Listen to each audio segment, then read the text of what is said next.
Good afternoon, and welcome to McLaughlin College's United Nations International Day of Education commemoration. And thank you for joining us today. As I'm sure many of you know, McLaughlin College recognizes and commemorates 5 UN International Days during the academic year. We select those that come closest to the college's mandate to critically assess public policy and to further the betterment of society at all its levels, local, provincial, national, international, and global. We do so for the same reasons that the UN commemorates international days. International days are occasions to educate the general public on issues of concern, to mobilize political will and resources to address global problems and to celebrate and reinforce achievements of humanity. The United Nations has embraced international days as a powerful advocacy tool and have heeded their call, and we have heeded their call to do the same and to use these occasions to educate, enlighten, and to inspire our students to aspire and work for a more equitable, just, and peaceful world. The UN Resolution 7325, International Day of Education, was adopted by the General Assembly on the 3rd of December, 2018 to support inclusive, equitable, quality education for all. And as Education International has noted, by doing so, the international community reiterated that education plays a key role in building sustainable and resilient societies and contributes to the achievement of all other sustainable development goals. We have a very distinguished panel with us here today. And before I introduce them to all of you, please allow me to read the York University land acknowledgement. This meeting is virtual, and because of that, we are not all actually gathered in the same place. York's land acknowledgement might not represent the territory that you are currently on. And I would ask, if that is the case, that you each take the responsibility to acknowledge the traditional territory that you are on and its current treaty holders.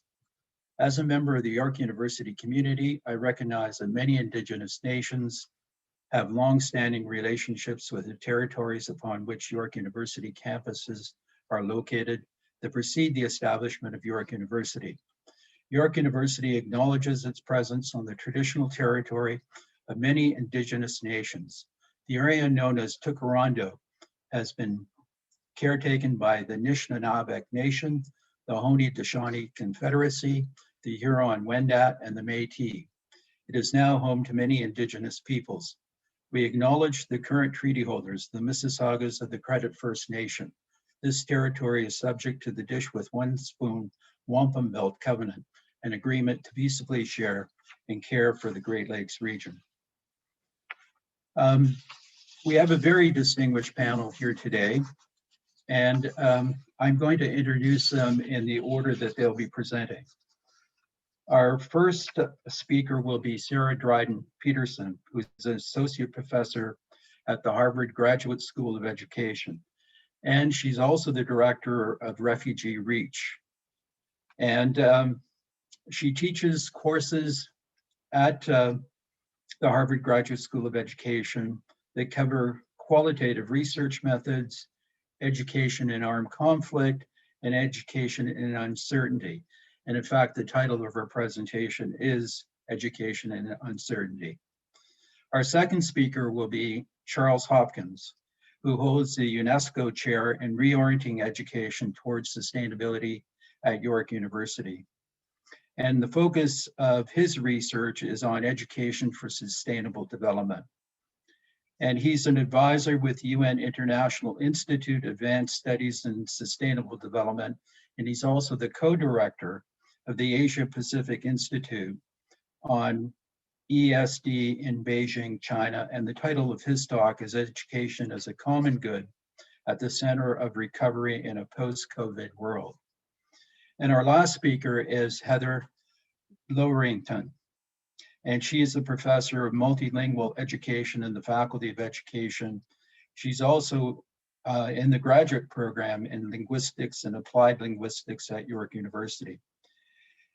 She was recently the Associate Dean for Research, but she's currently on sabbatical. And I'd like to thank Heather for taking time off her sabbatical to be here with us.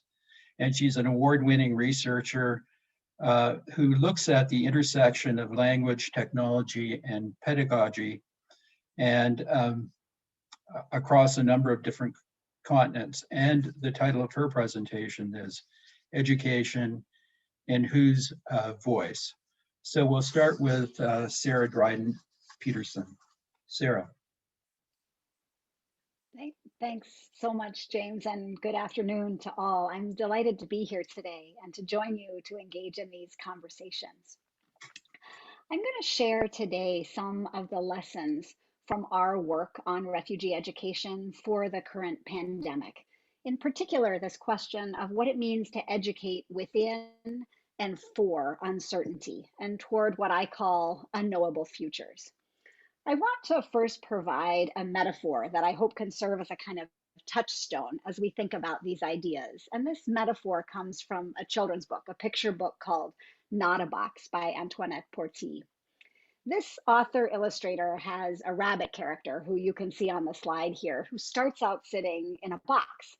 I've seen children all over the world do this. Any unclaimed cardboard box can become one of the best playthings ever. But of course, the thing is, as this rabbit and all children know, it's not actually a box. It's a race car, it's so many things. But in the book, as often happens in real life, the grown-up keeps asking, why are you sitting in a box? Why are you standing on that box? Why are you doing this? Why are you doing that? And no matter how many times this rabbit or the child says it's not a box, the grown up is bigger and more powerful, and that idea sticks. Many of us have also experienced our ideas or our identities as being outside of any box that we've been able to help others imagine. In our work with refugee children and families, they describe often their experiences, their lives, the futures that they imagine for themselves as not fitting neatly into the boxes of nation state borders, into the boxes of schooling, and into the boxes of belonging.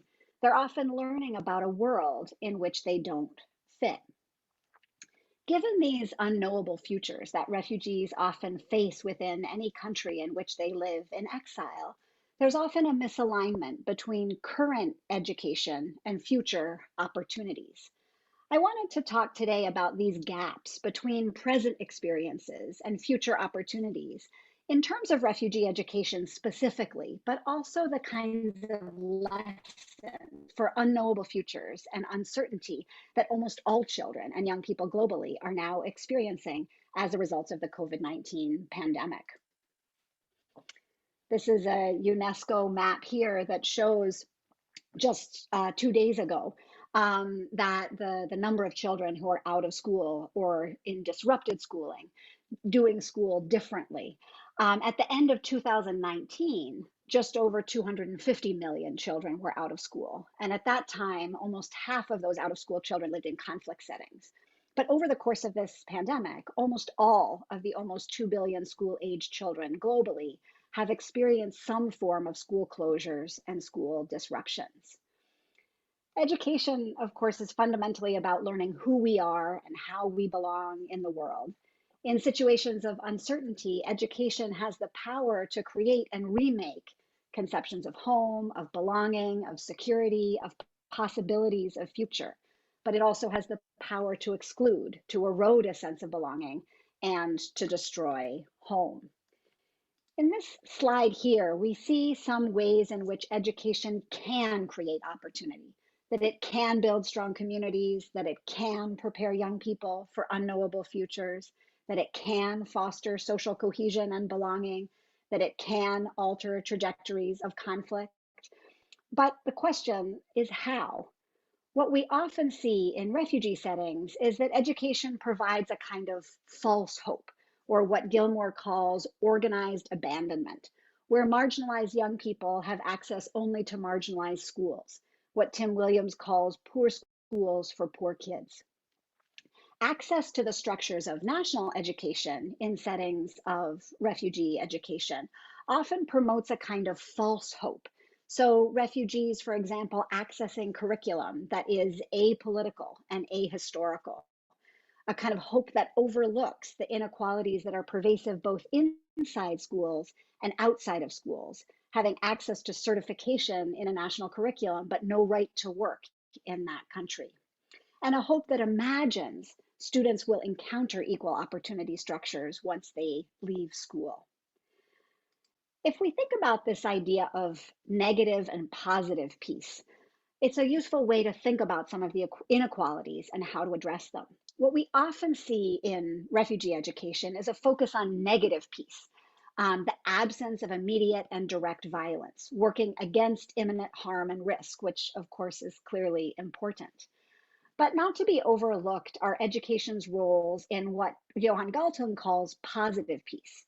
Positive peace is the absence of structural violence, violence that shows up as unequal power and consequently as unequal life chances.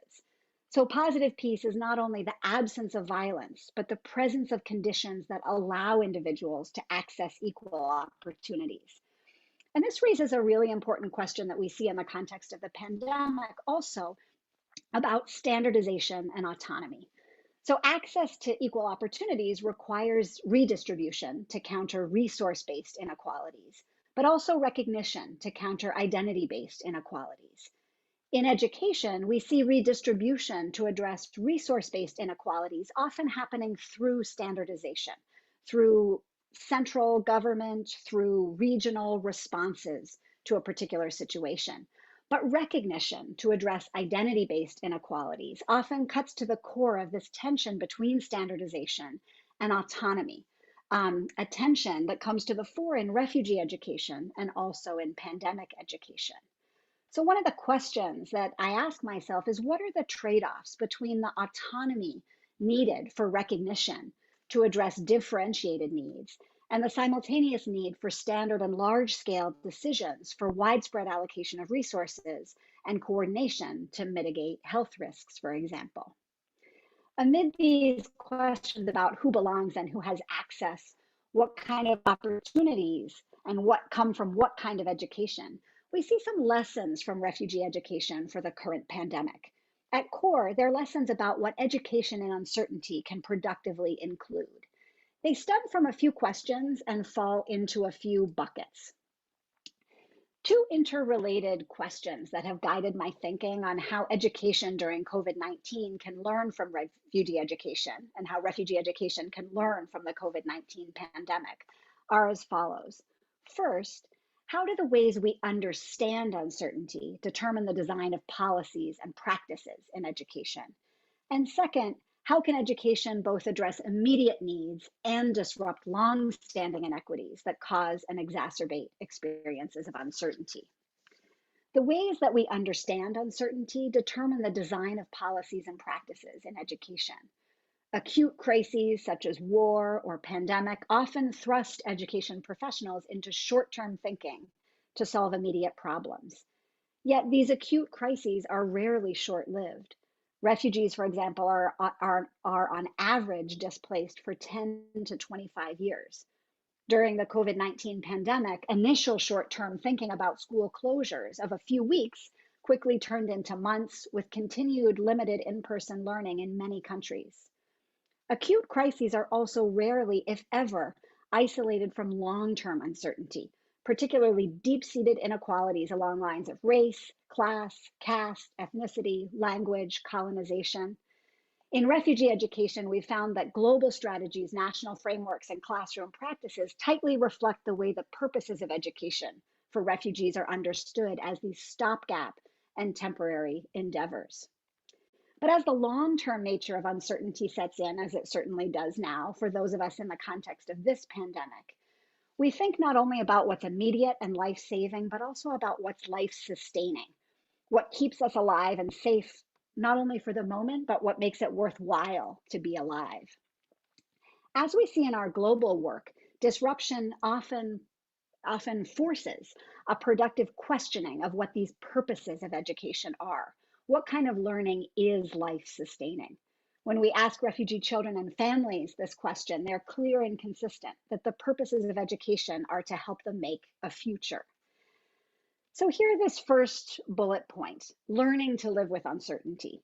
The learning that we do now can't be a stopgap measure until things return to normal. This hopeful yet unrealistic assumption that things will return to normal stands in the way of children and young people learning to live with uncertainty.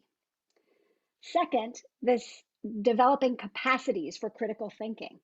Experiences of refugee young people in schools demonstrate a divorce from larger social contexts.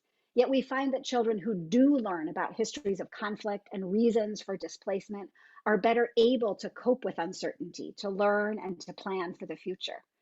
Understanding why they need to flee their homes, the origins of the discrimination they face as they try to build their lives in new places. Children feel better able to learn when they have a solid grasp of what's going on around them, and also better able to take action when they have these understandings. At core, refugee young people who learn to analyze situations with a how did we arrive at this point lens, and who understand root causes of current inequalities, are better able to navigate uncertainty and orient themselves towards authoring these radically transformed futures. When they are encouraged rather than discouraged to see this box and why it can't be not a box. This is the last page of the book, where instead of saying what this box is, the child just says, it's my not a box. So education in uncertainty at its most effective focuses on belonging, how to ensure that all children and young people feel connected, feel secure in their relationships and sense of purpose, and feel a shared sense that together they can help build for the future. So here we are in situations where the walls around our individual lives are higher than ever, where borders are slammed shut, where isolation is the collective solution. And yet, more than ever, being a collective and fostering belonging are key. In other settings of uncertainty, we find that teaching and learning that focuses on belonging is what students look for most in helping them to navigate their presence and their futures. Relationships of care between teachers and students, between students and other students, between teachers and families, and larger messages that young people get from a world around them that makes them feel welcome and feel included. My hope is that now, with the clarity that school disruptions caused by COVID-19 are not short-lived, that schools and education systems can shift their thinking from these kind of stopgap measures to the future of learning. We do see in conflict settings that disruption can create opening for reimagining education in ways that productively address uncertainty by focusing on long-term purposes. But that happens only with concentrated attention to disrupting the status quo and not on a focus of returning to normal. Thanks very much, and very much looking forward to questions and discussions with the panel.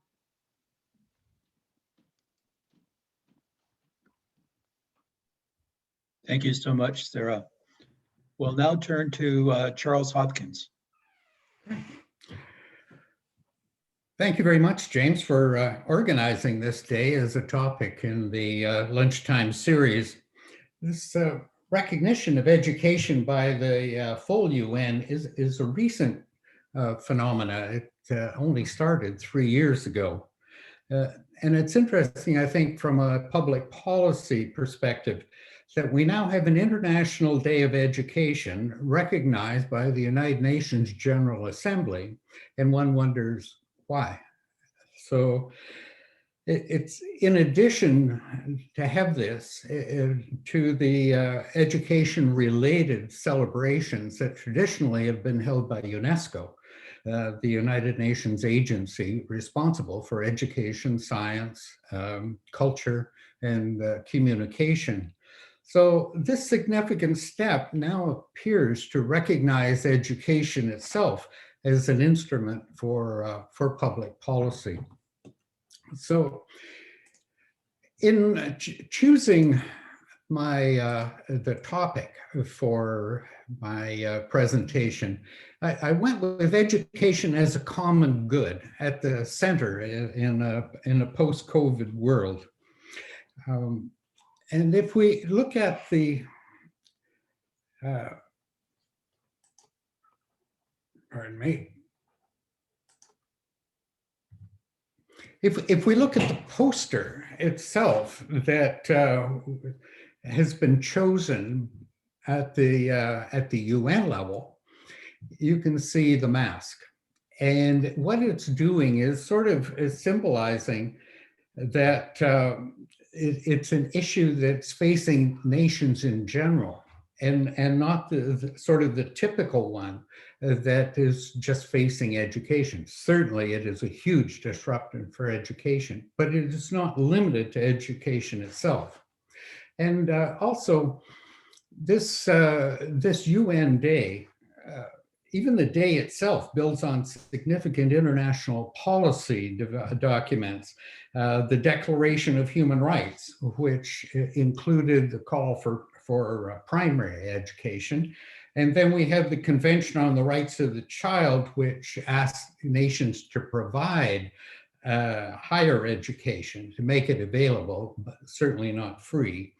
And then in 1990, with Education for All, this seemed to be the first real step towards linking education itself to broader development issues.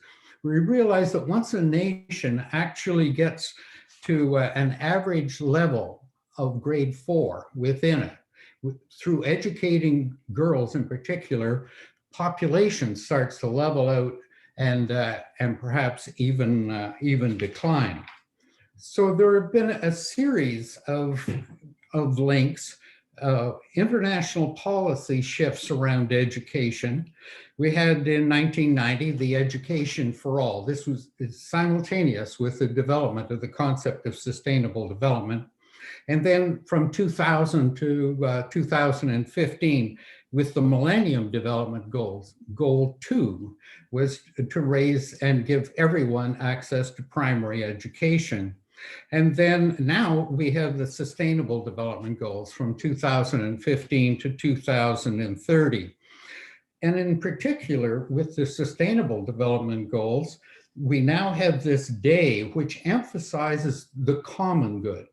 So we are moving over time from the individual good, right, and moving towards including the common good. And in particular on this day, they emphasize global peace and sustainable development. Now, if we look at these goals, education has the 4th spot. You know, it's very high up there in the priorities. And if we look into the targets, then here we see in the first ones, the usual access and retention. But then when we get down to the end, to 4.7, right? In there, you'll see that what they're asking for is education that addresses not only education for sustainable development, but addressing global citizenship, a feeling of responsibility for the broader world, and the appreciation of other cultures and so on. This is really quite a shift. So when we look at this as also recognized by the United Nations and passed twice in the UN General Assembly, the recognition is not only education for sustainable development, that target of 4.7, so crucial within an education itself context, but it it recognizes education as a vital means of implementation and a key enabler of all of the sustainable development goals. Now, the big trick, though, is how to position this. And as Sarah was talking about so nicely, the purpose of education. You know, every 15, 20, 25 years, somewhere in there, UNESCO takes a major look into why are we educating people? And this is the shift from access and retention to looking at what is quality and now the purpose.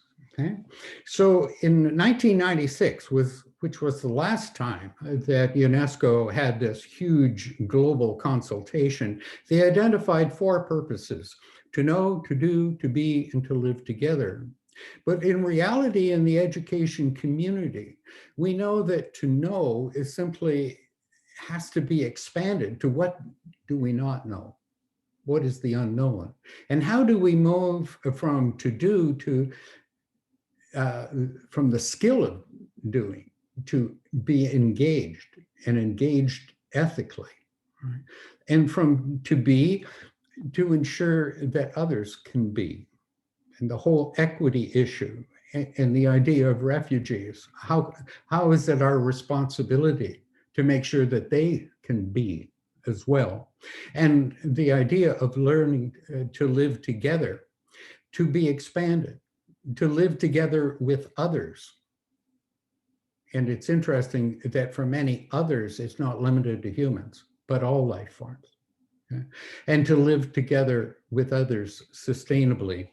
So those are sort of the big issues that are already going on within education. And the idea is how to link that.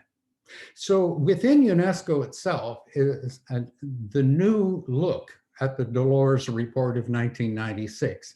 And a huge consultation is actually going on around the world that is looking at what's called the futures of education. And it's wide open, all kinds of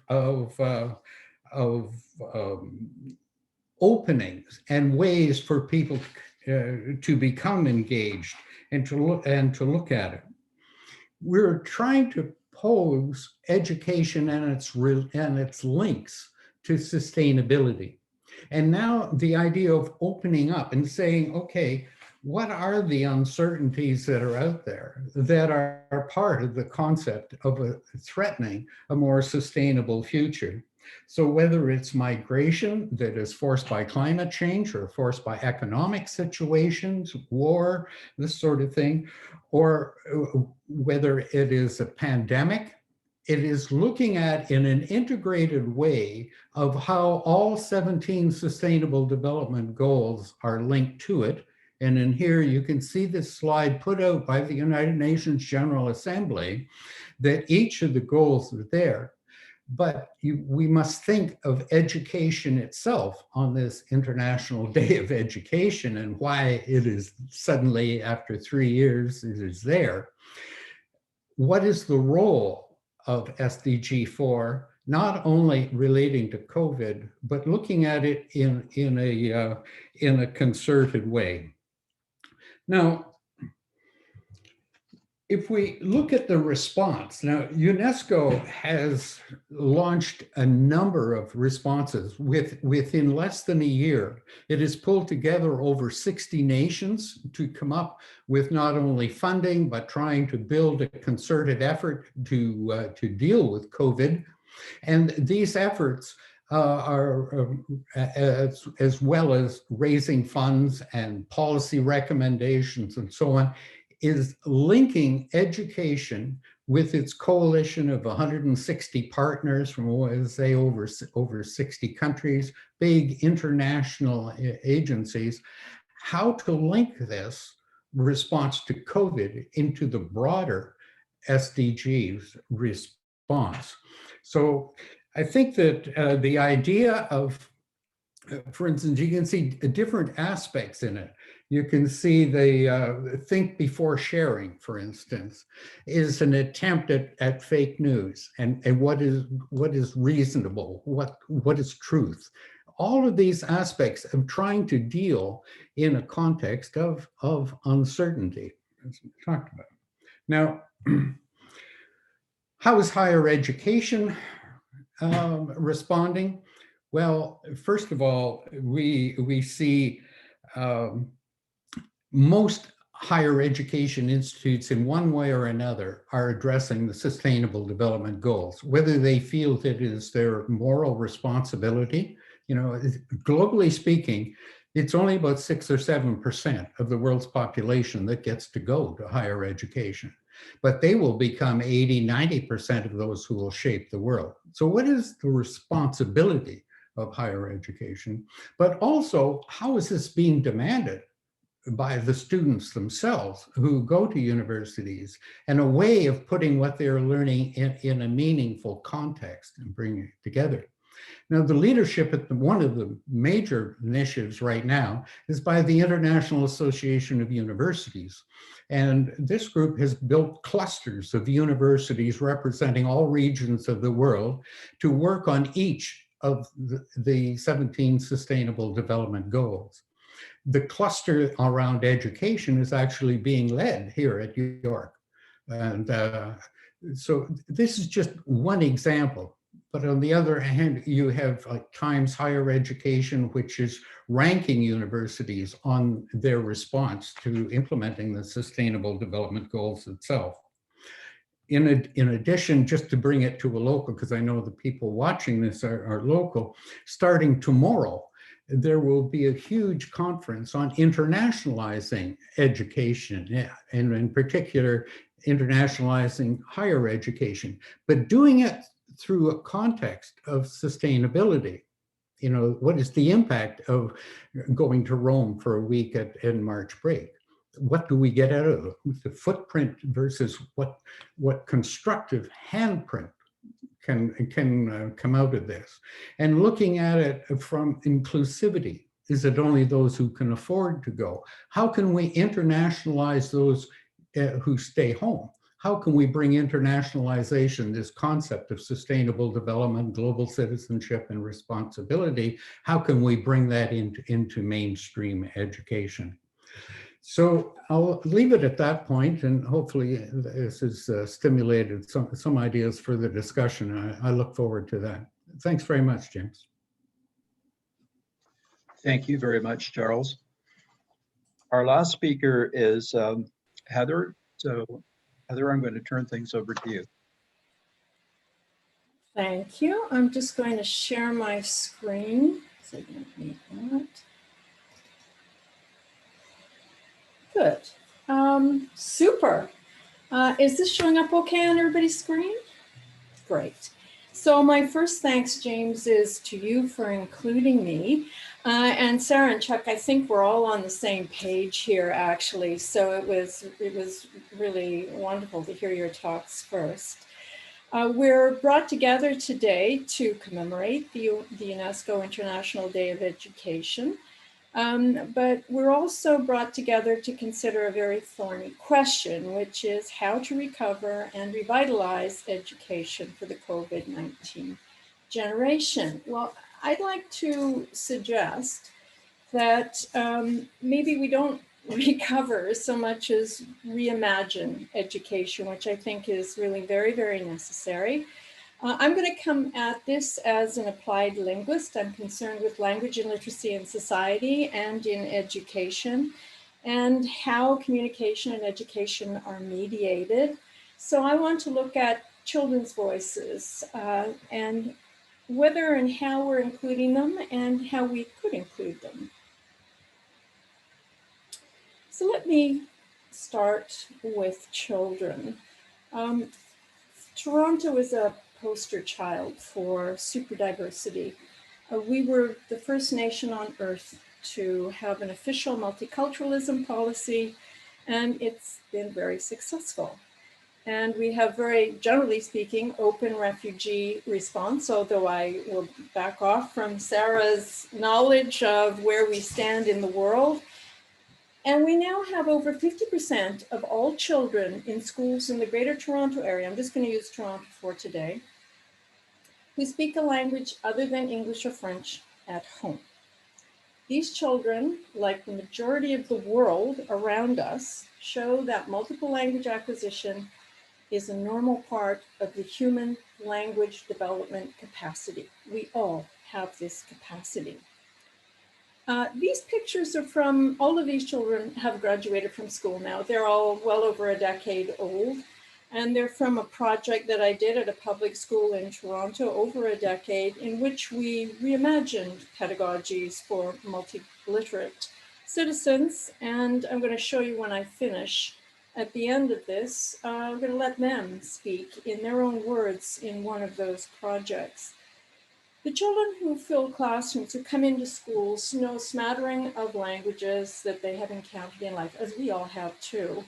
But unlike us, they enter school at age 4 in the province of Ontario with no language being terribly well formed. They're still in the process of developing languages, and schools can decide to foster that, or they can decide to stamp on it.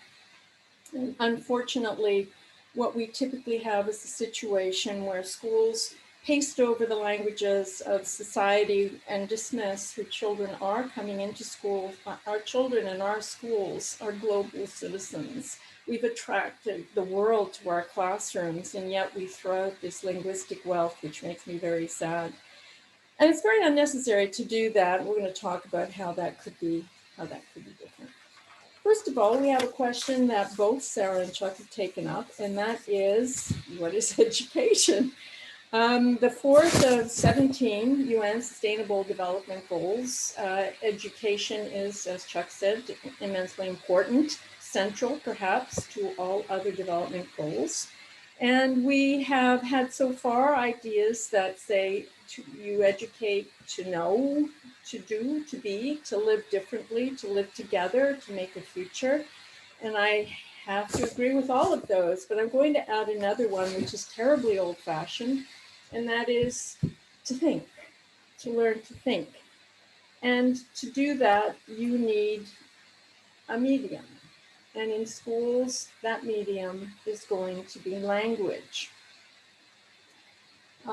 Language is a huge concept and a very complex one. At its essence, language connects knowers of a shared code. Whether that code is an international language or whether it is a tiny vernacular, a creolized language, that's language. That's what it does. Language, though, must be materialized before it's a communicative medium. A lot of people think that speech and listening is what language is all about. Of course, they completely miss all sign languages that use gestures.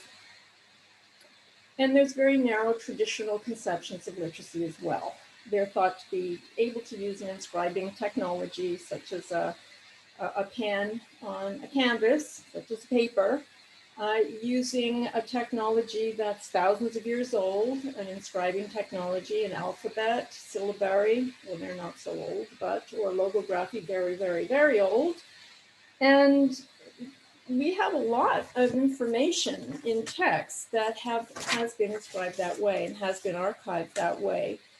Literacy is a founding pillar of education back in the 19th century, one of the 3 R's, and it's still a founding pillar. But we have really changed how we communicate with each other and the kinds of tools that we have at our disposal. And I think we have huge problems in sort of sitting with this sort of very narrow idea that those first 2 bubbles over on the left, you know, reading, writing, speaking, listening will do the trick, because they will not anymore. Now, do you have to have capacity to be able to manage those? Yeah, absolutely. There's no question. But over the last 30 years, and that is, you know, that's an entire lifetime in school plus, our tools for communicating have expanded exponentially. This has changed textual products, it's changed literacy tools, and it has changed literacy processes. I want to be very clear that the digital tools we have at our disposal today are part of the natural environment that children in schools today were born into. So often I hear, oh, well, they have to hear the basics, they'll learn the basics first. They have to learn the basics. But the basics when I went to school many, many, many decades ago are not the basics of today, not at all. Now, one of the things I think that parents are so uncomfortable with online learning, one of the reasons why they're so uncomfortable is that this utilizes media that were not kind of native to parents when they went to schooling. Now, I'm not suggesting that digital, that you need to be a digital native, so to speak. I think that is an incredibly passé kind of concept. And if that were true, I wouldn't be able to function at all. But I do think that parents very often are very fearful about their children, and very fearful that if it doesn't look the way it looked when they went to school, it isn't really good schooling. And I think this is a huge problem that we face. The media of literate communication today are much, much, much more complex than they were when I went to school, for instance. But these are the media of today's children. So the question that we have for today is how to recover and revitalize education for the COVID-19 generation. The first thing I have to say is that COVID has not caused the crisis that education is now in. It has brought into stark relief a number of shortcomings. Formal education is a very complex institution. It comprises increasingly separated, socially separated moving parts. So you have classroom teaching, and you have political testing agencies, and nary the two shall meet. I don't think people who work in EQAO spend much time in classrooms.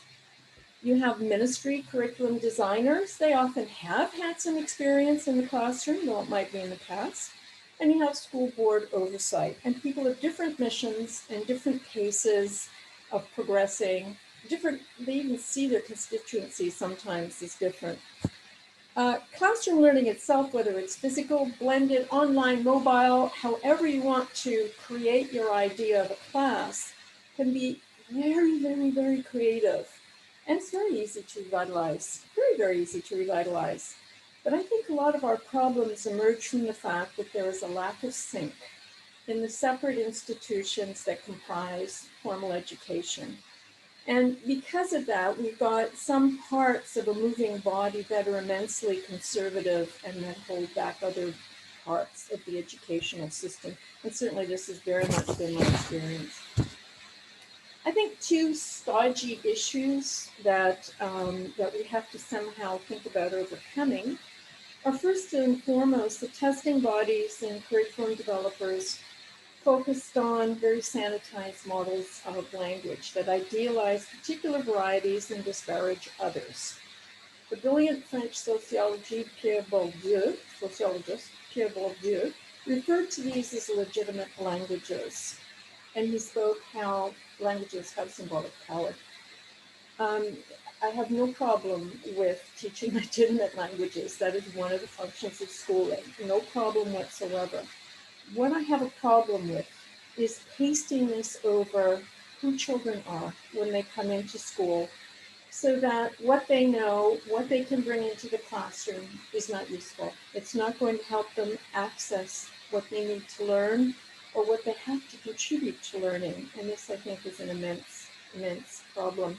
I think one of the messages that caregivers often get, parents, relatives, whoever is looking after children, and I've met this so many times, it's so frustrating. They all have this erroneous idea that since they are now in a city or in a country, in a nation where English, and in our case French as well, are the legitimate languages of use, that they should abandon ship and become a new kind of linguistic citizen.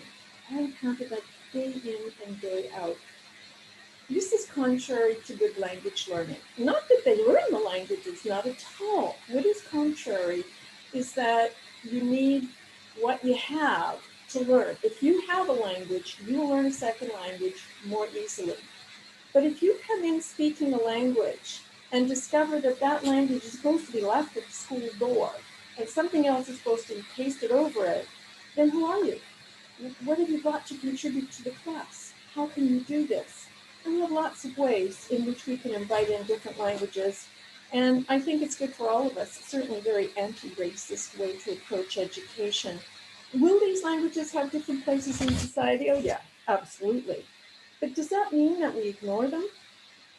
Well, if you wish to ignore what children bring into the classroom, which is really what's done now, I don't myself.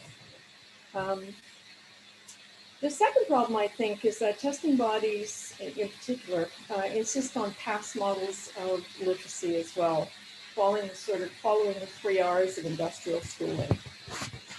We teach, and I'm really with you here, Sarah, for the future, not for the past. History's important. Yeah, history's important. But we teach children so that they can create a future. They can make a future. And for that, they need to have future type tools. So I think we need to reimagine education for the COVID. I think this is a great opportunity in many ways. Are there problems? There are huge access problems. There are enormous problems. But since when does that mean we don't try? Now, at the dawning of the 21st century, a lot of people were working on the idea of new literacy competencies, new competencies for children in school.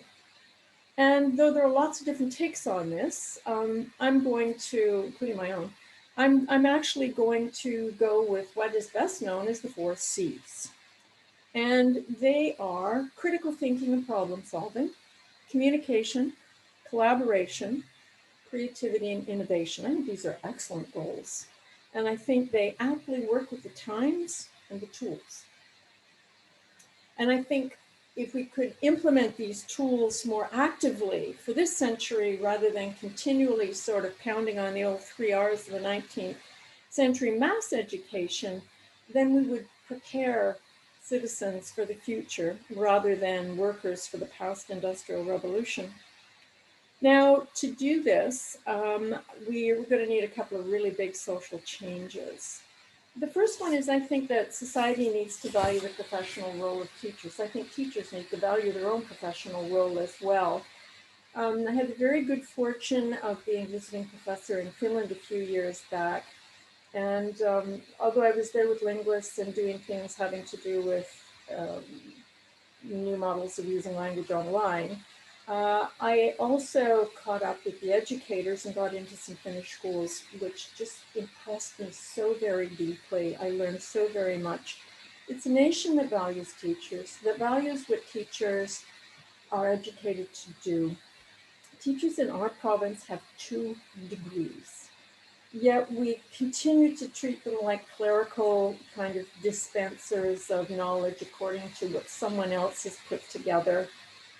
And in worst case scenario, babysitters, which is so demeaning and so diminishing.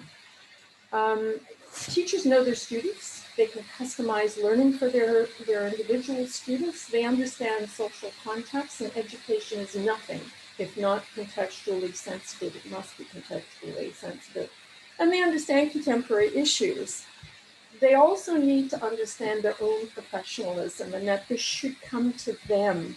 They should be made responsible. When I have worked with teachers who were given leadership and responsibility and the opportunity to design new ways of working with language and literacy in the classroom, they just blew my head off. They were so wonderful. They have the background. We need to be able to give them the responsibility and the respect to do that.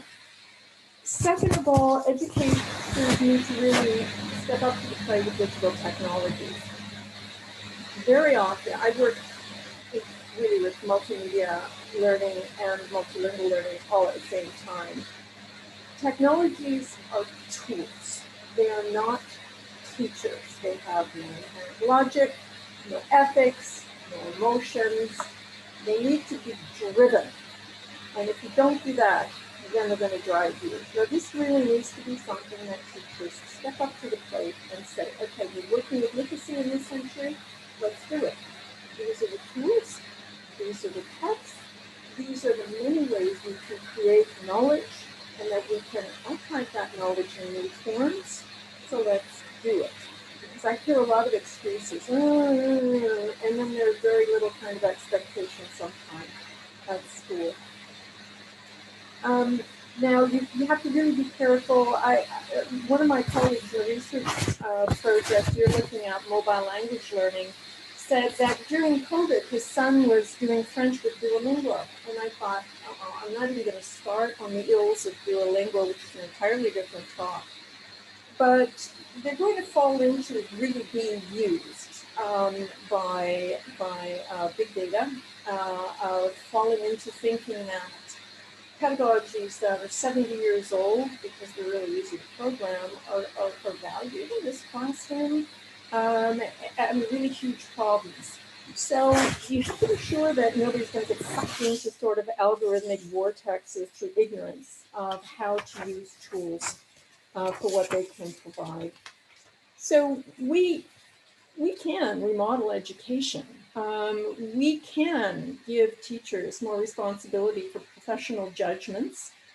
We can give children much more latitude to create and to use their voices and their media. We can move forward. There are huge, undisputed access problems. Bandwidth, hardware, software mess-ups, parental supervision, time, space, quiet, and so forth. But we have a lot of opportunity here. I'm going to close with children speaking for themselves. In a snippet from a very beautiful class talking book that was made as part of the research, teacher-researcher action research that we did, a whole decade ago now. This project was anti-homophobia, asking children first to look at what people had in common before they looked at how people were different. And I like this particularly because it uses children's differences to show their commonality. So I give them the last word. We all have brains and weekdays, hot nights are down. We all live on the same planet Earth. 我们记着曾经过往星辰 We are surely invented. We all have names. We all have limbs. We all have rights. Thank you. Merci. Muchas gracias.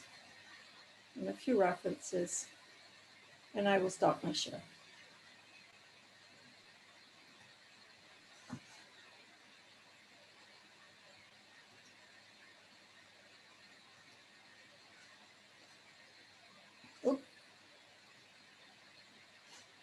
Thank you so much, Heather.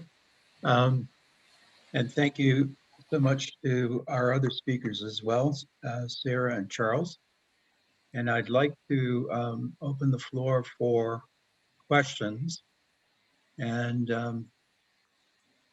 if you have any questions from the audience, please use the Q&A. I hope you have that showing on the bottom of your screen. I guess we could also use the chat as well. You have two ways to pose your questions to any of our speakers or to all of them. And perhaps I could get started by, or I could abuse my privileges as the chair to start asking some questions before they start coming into us. And I really appreciated all of your presentations.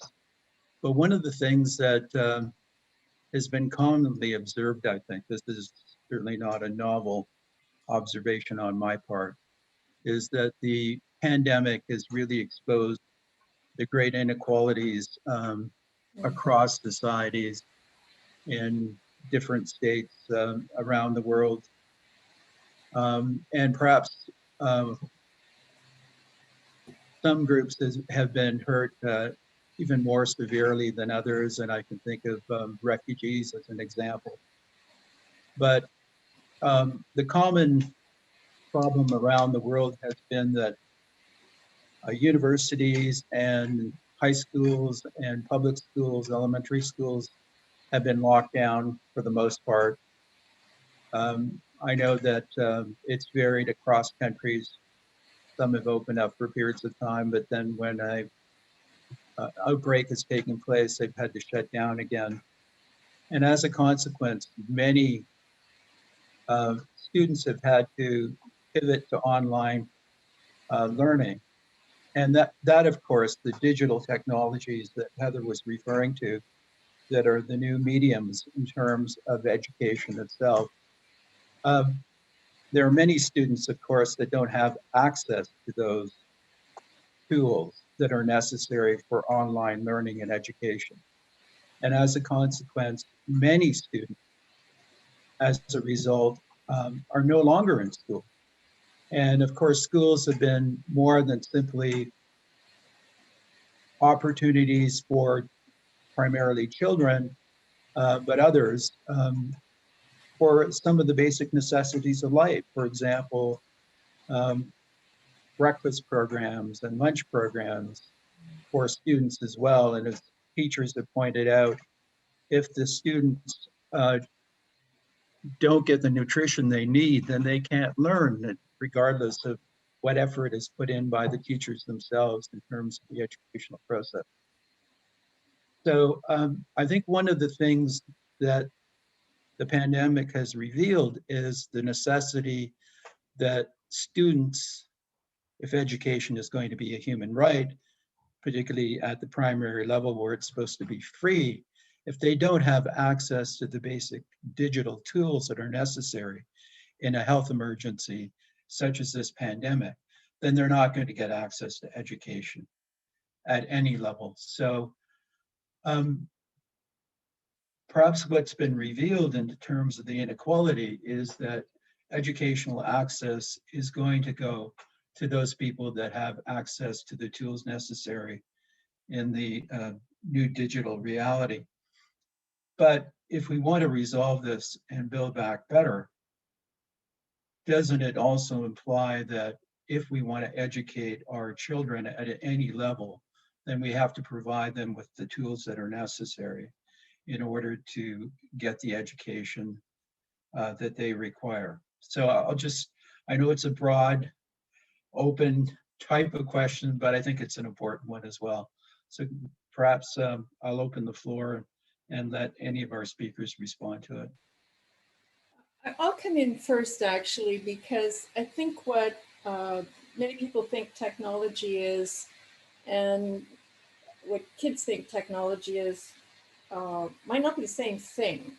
We, as parents, often think you need real splashy computers and stuff, but a mobile phone has everything in it that you need for this. That's, generally speaking, an inexpensive technology. There are huge problems with bandwidth. Have you got enough bandwidth? And how many kids in a household, and so on. Those are immense problems. But I think the actual digital technology, and Sarah, I'm looking forward to your opinion. In my experience in refugee camps, people have mobile phones. I'm happy to come in here too. I think it's such an important question, James, and appreciate, Heather, this idea that we're, like you said in your talk, right, trying to reimagine this rather than just have some very clear parameters around what technology is or what teaching looks like. And one of the things that has really struck me is just how clear it's become, particularly in low resource environments, how essential teachers and community organizations are to making any of this kind of education work. And I think this, to me, it speaks again to this tension between a kind of standard response and a really differentiated response. When schools or school districts are creating technology responses, for example, that are the same for every student, it's very clear that not every student has the same needs. And so actually placing some of that autonomy into teachers' hands who know which students don't have the bandwidth that's needed and can deliver mobile hotspots, or who actually do need some kind of device because all the devices are being used by others at home, rather than offering them to everyone. And then those families who are able to access those emails show up at the schools for distribution of resources, I think is so critical. I think what we've seen in refugee contexts and some of the collaborators I have in South Africa and in Lebanon, for example, of community, non-formal community structured schooling that has been able to continue in ways that formal public schooling has not, because they are already in small spaces. They already are small groups gathering. There are relationships that keep these elements going, and that a video a short video delivered over WhatsApp once a day provides more kind of contact and continuity and kind of opportunities for learning and discussion than some fancy Google Classroom kind of setup. And it is community facilitators and teachers who have that knowledge in working with students.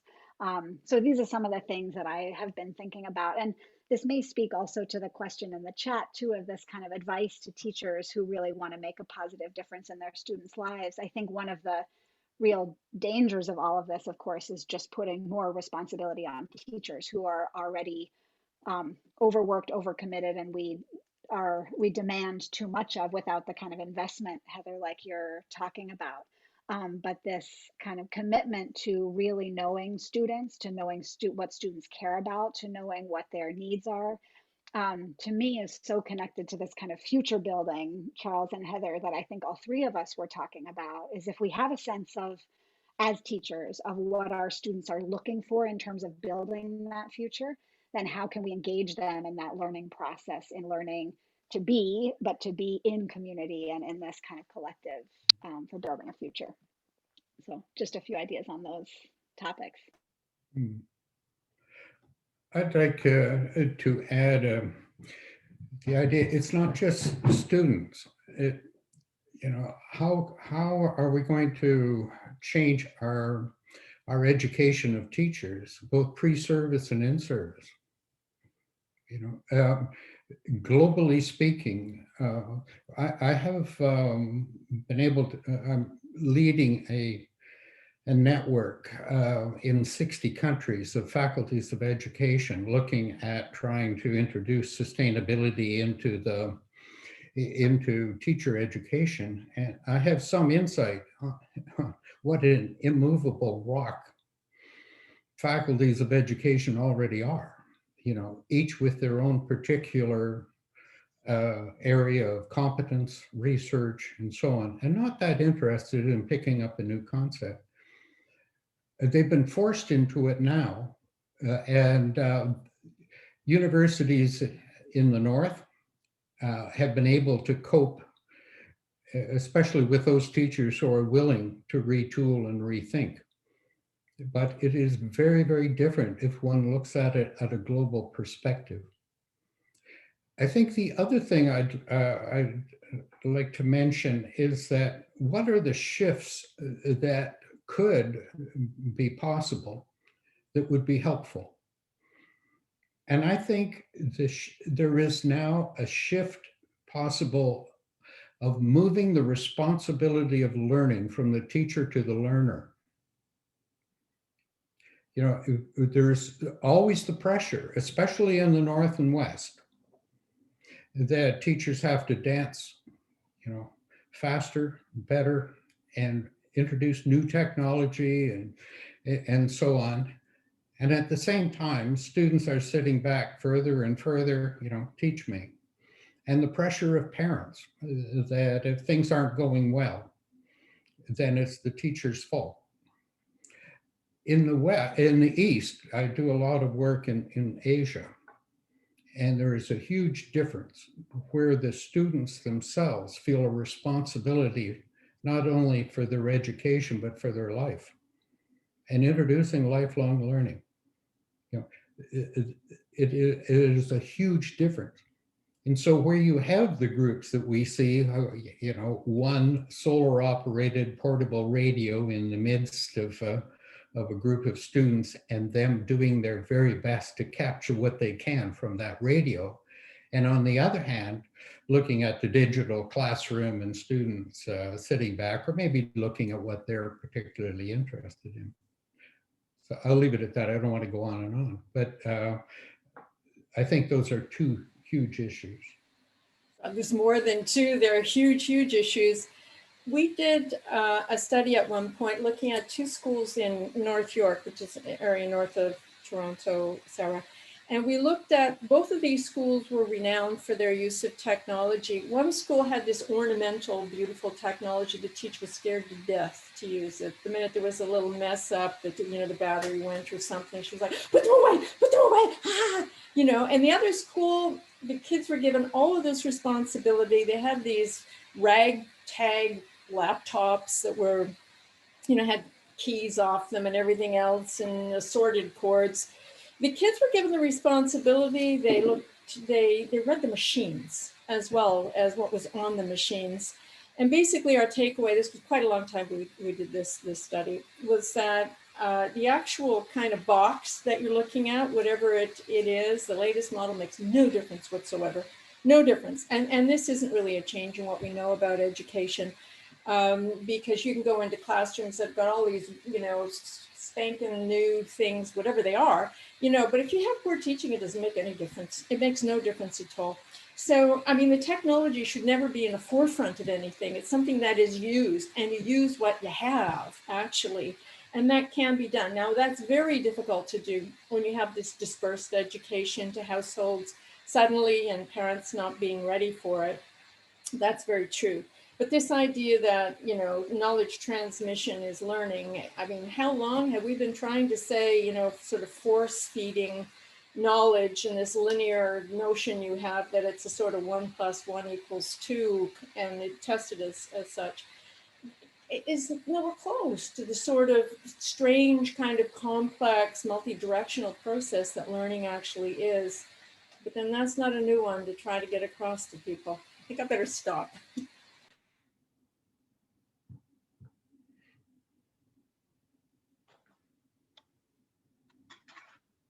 Now, there is that one question that we've had in the chat from Andrew. And Andrew actually is on the line here. I'm not sure if you want to, Andrew, follow up on that comment that you have on the chat, but we can all see it says, my sister has just completed her teaching college certification. What advice would you give to new teachers who really want to make a positive difference in their students' lives?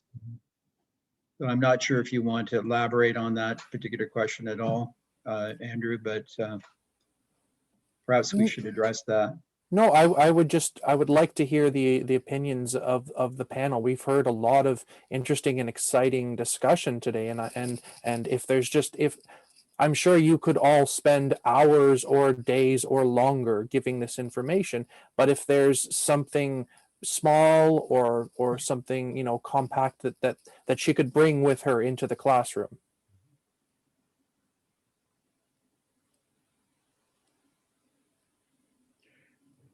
I'll throw it. Tell her to be sure and teach students, not disciplines. To really relate, find out what is relevant in their lives, and to continually learn them herself, and share that the joy. You know, we still go through the same stages in education. I'm not sure whether she's elementary or secondary, whatever, but at the base of it all is the joy of learning. You know, there has to be, if you want to create a context of lifelong learning, you have to start with the base of the joy of learning. But with it comes, what is there to learn? And then settling on the skills of learning and relearning and change and uncertainty and coping, all of these things that will come along. And lastly, as I mentioned before, having them assume a responsibility for their life, which includes learning and how they live their life. I'll leave it at that. Mm-hmm. If I could bring together this question with what you mentioned, Chuck, about faculties of education being kind of stodgy and difficult to work with, which I don't disagree. In answer to your question, why, sometimes this happens. I don't know where your sister got her education degree, nor does it matter. But during that time, she will have had the sort of courses that my colleagues and I teach, which are about digital literacies, multimodality, the digital world, and so on and so forth. But one of the problems that we've had is that we get out there and excitedly look at what could be and new ways of thinking and doing things. And then our teacher candidates graduate, go into schools, and the school says, "No, here's the box. This is how it's always been done. This is how you will do it," because you have to get a job. These days, it's good for teachers, but it comes in waves.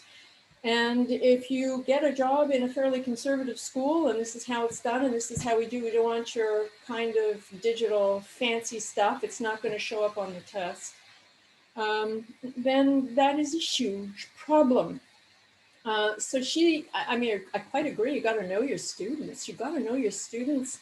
Where do they come from? In online learning, I have masked my background because I dislike seeing into people's homes. But if you're a teacher, you should actually want to look into the homes of your students. What is there? What sort of an opportunity do kids have to learn? What's the surrounding household like? We always think that education is new stuff, but there's a lot of very old stuff too. And what parents and generations have to offer in education, I always want to include, to be able to put into the education as children move further. So you have to know who your kids are, but you also have the strength, when you go into schools to make change. And that one can be tough. I think connected to both of these ideas, Charles and Heather, this idea of politicized caring has really resonated with a lot of our work of this idea of building relationships between teachers and students that is centered in care, but that is not that doesn't try to pretend that outside realities don't exist. And so, yes, it is true that teachers can create very caring, respectful, kind of interconnected classrooms. But knowing realities that children face outside of that is so critical to helping them to figure out what their learning means and how they learn. And I think one of the things we see in this particular context of COVID uncertainty that I think is related to what refugee young people experience is this sense of teachers of learners needing to trust their teachers to help them navigate this time of uncertainty, so that while it may be in an adult's nature to say, don't worry, things are going to go back to normal and it's all going to be okay, kids so quickly see through that because that might have seemed like the reality in late March, but it certainly doesn't seem like the reality to any young person now. So instead of anticipating a return to normal, how can kids and teachers work together to prepare for these ever-shifting situations, which in many situations means teachers also admitting that they don't know and that they are trying to also navigate and figure this out together, together with young people. And I think particularly in situations where we see refugees learning the kinds of critical thinking skills and community action type skills in schools, and then feeling like they're not able to apply those outside of schools. We see teachers playing these really important kind of, again, navigation roles in helping students think about how they can use this important learning that they're doing in the classroom outside, while of course also building on what Heather, you were talking about of this. That also means making sure that children's outside experiences are part of the classroom. So I'm excited to hear about your sister's new learning and jumping into this, Andrew. Thank you all very much. I very much appreciated your answers. We have a question that's in the Q&A, and it's from Shoshana. And the question is, the problem nowadays is the fact that students mainly study in order to get a job. In general, students today do not study for the sake of studying, just for having more knowledge. Do you have any comments in response to that observation? It would help if I knew the context. Are we talking about elementary, secondary, university? You know, because it would really affect my thoughts. Well, Shoshana is a faculty member here at York University, so I'm assuming the question might be post-secondary education. Mm. Yeah.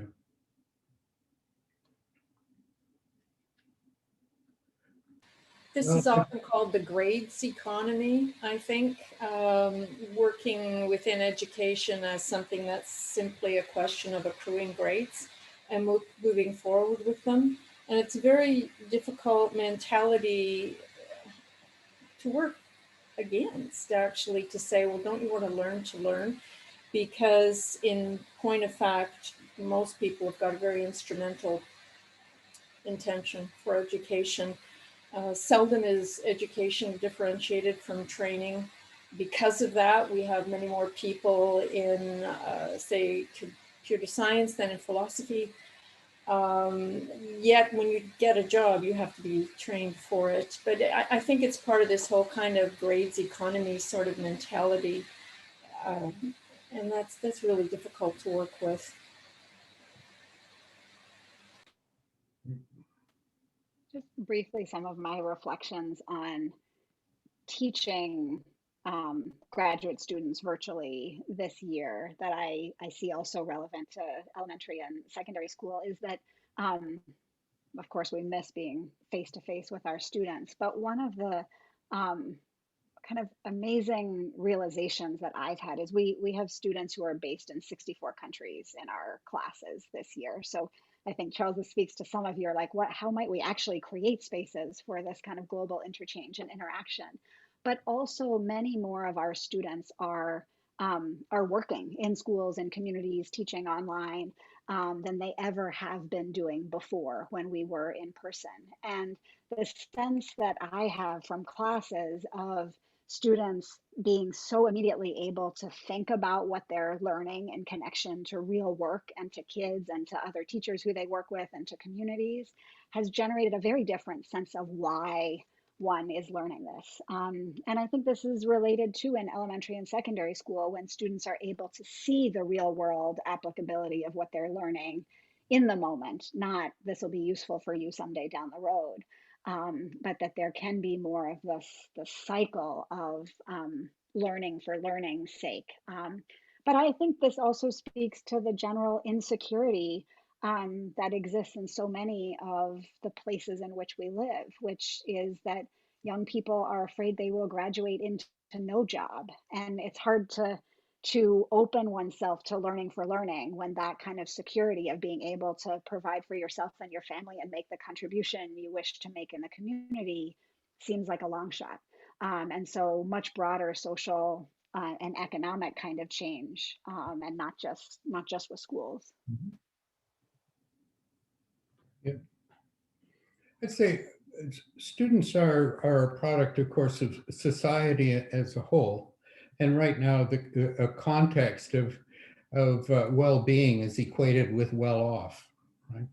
It's not just getting a job, but keeping it and making lots of money. And the indicators in life of success are reflected in today's current society. Heather, you mentioned spending time in Finland or with Finnish schools.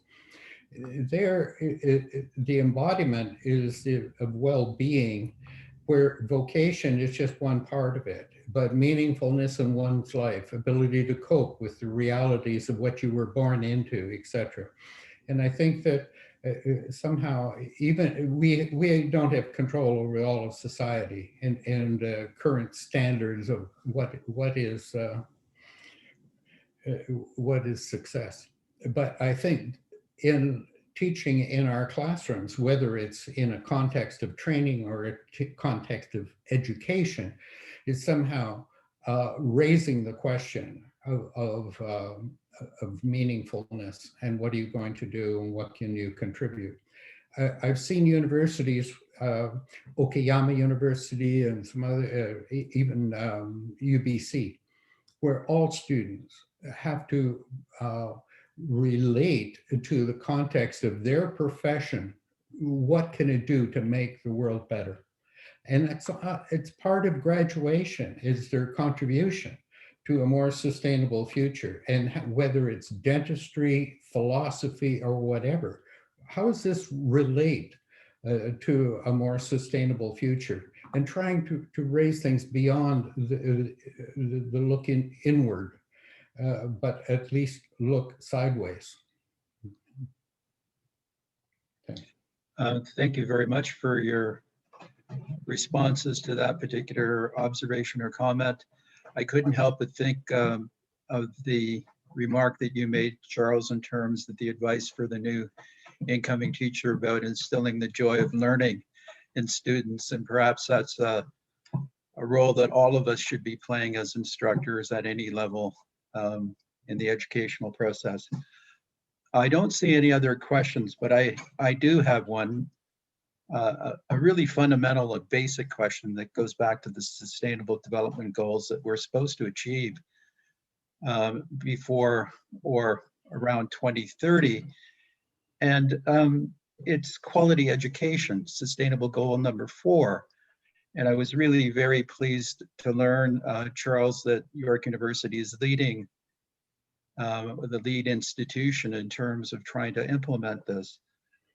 And I know that you made references to the various points under Sustainable Development Goal number 4 for quality education, but what is meant by quality education? Yeah. Do we have a specific set of criteria? Because it calls for ensuring inclusive and equitable quality education and the promotion of lifelong learning opportunities for all. So perhaps if you could outline what you consider to be the measures that would indicate that people are receiving quality education, and how will we know when we've met that particular goal? And now we have less than the 15 years that was set out in order to achieve it, which is a very ambitious timeline. Yeah. Well, it's a wonderful question. And of course, all of the Sustainable Development Goals are aspirational. You know, if a graduate student came in and said, here's what I'm going to write my paper on, you just say, well, what is quality? What is, you know, you blow it up. And you have to remember that they're aspirational and they're to be interpreted by each country. No, the UN does not control anyone's education system. So it is in a context of what is your Ministry of Education, or if you're, you know, Harvard or whatever, is what do you as a private institution is your quality, and the idea is to try and move it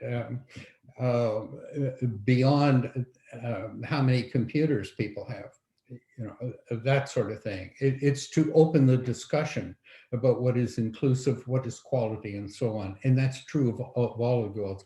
Now, as well as those, as the goals, there are targets, and then there are indicators.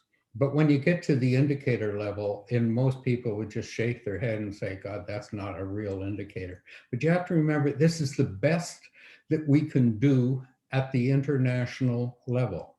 Even the concept of sustainable development is the best we could do in 1987, when almost 50% of the world's leaders who would agree to this were despots or dictators or, you know, hanging on, whatever. So I think it would be far too easy to sort of dismiss it all. It's a step in the right direction. And I'll just close by saying, it's important to realize that sustainable development itself, what we need is education, not indoctrination. Sustainable development itself, and led hopefully by higher education, needs to be replaced. It's sustaining what? The current inequities in the world, and sustaining it for whom? You know, it's loaded with all of these questions. So we must focus on education, not indoctrination, and lead to something better. But it's the best thing that we have at the moment that is open for constant reform and questioning. So the question around quality is perfect. If I could add something, it would be regarding what you said about the joy of learning, which lifelong learning requires. It requires a learner to love learning. We don't teach people to love learning. We teach people to meet standards, which in my experience make a ceiling as well as a floor. If you can remove that and remove the idea that failure is some sort of reaching some sort of minimum level of achievement, which is what is pervasive in schooling, and you can reimagine failure as indicative of how a guess, a hypothesis, a try could be changed to make something different. You would be working much more in this century with something that's critical and creative.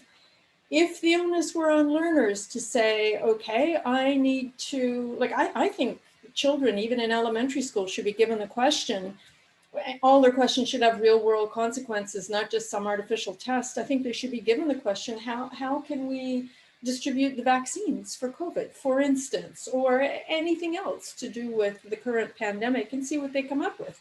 Because they can come up with brilliant ideas. If their ideas don't work, the idea of failure isn't failure. It's like, well, why wouldn't that work? It wouldn't work because you have to do this, and you move on. That is exactly how things are invented, discovered, how entrepreneurs work.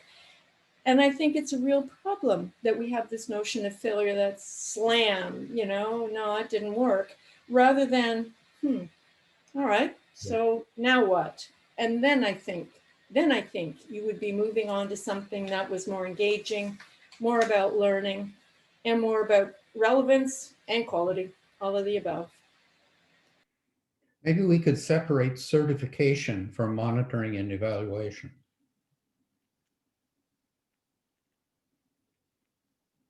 Just one idea that kind of connects, I think, the threads that we've been having in this conversation of just these very elements of the discussion of quality is, to me, one of the reasons why this moment of uncertainty holds potential promise for reimagining, is because I think a lot of these the kind of ceiling or the indicators that don't mean very much come out of a desire to put certainty on things that are uncertain, and the kind of living with uncertainty and adapting to uncertainty and figuring out kind of if it is aspirational, maybe we can't define it right now, but how would we know it when we see it, and can we feel it and experience it, and actually then know that we have met this idea of quality education. But the need to be certain before you start really hinders some of these dimensions of learning that we have talked about today as so valuing. Well, I don't see any other, oh, hold on, sorry, there may be one other question. Just a comment from Tony in the question, which is, you can see it there, I think. Thank you all for these excellent ideas and concepts. I'd like to, again, thank everyone for attending, and especially, of course, our panelists today. It's a great honor to have all of you with us today, and thank you so much for this very rich discussion on our International Day of Education. And as you all know, officially the UN International Day for Education is on the 24th, and which is on a weekend this year. So unfortunately, we couldn't do it on the actual day. So there's an opportunity to actually participate in the official ceremonies that would be held in different locations. So I'm sure you should be looking for that if you're interested in participating in it. So thank you, everyone. And before we conclude, I just want to remind the students from McLaughlin College that we have a number of other talks that are coming up this week. Please go to our main website. And related to what Sarah was presenting on, we actually have the UNHCR head for Canada, Arima Hamos, who's going to be with us on Thursday, on the 21st, from 12:30 to 1:30, and she's going to talk about the UN Refugee Agency 70 years on. So please look for that, and please try to come out. Thank you, everyone, again, and we hope to see you again in our future sessions. So thanks very much, everyone. Great. Bye. Thank you. So much. Bye.